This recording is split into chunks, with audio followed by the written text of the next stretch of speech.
Blackfriars Bridge may not be as famous as London Bridge, Tower Bridge, Westminster Bridge, but it has its own unique, fascinating history. And this year is a great year to be here. It's 250 years, quarter of a millennium since the first Blackfriars Bridge opened here between Farringdon Street and the South Bank.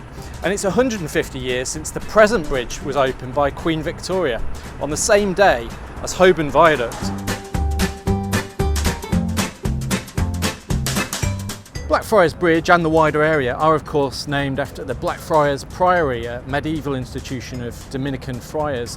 They were all swept away by Henry VIII of course, but you can still find the odd monk lurking around the corners of the bridge. A common question with Blackfriars Bridge is just what are these red pillars in the river next to it? Well, they're simply the supports of a former railway bridge that used to run alongside. They've been left in the river like that ever since the bridge was demolished half a century ago.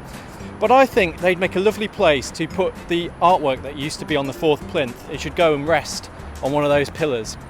One of the things I like most about this bridge are the architectural features, and I'm sat on one here. This parapet-like structure is another reference to the old Blackfriars monastery and the religious orders in the area. Below the parapet you'll see carved into the stone various types of wildlife.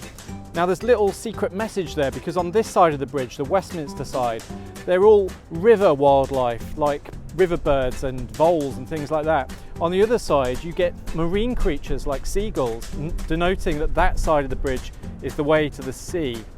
The third feature I love are the balustrades which run the length of the bridge, this lovely red and white colour. And I'm heartened to see at the northern end of the bridge they've actually started repainting these because they're looking a little bit dated and worn.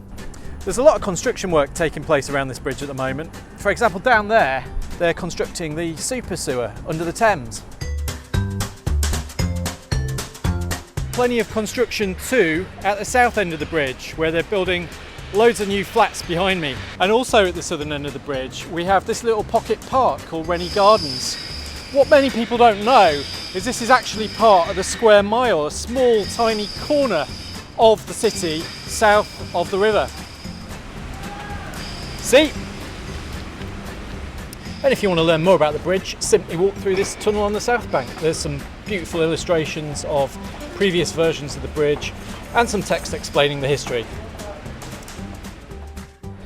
Just don't believe everything you read. Look, someone's put something about the Argos catalogue.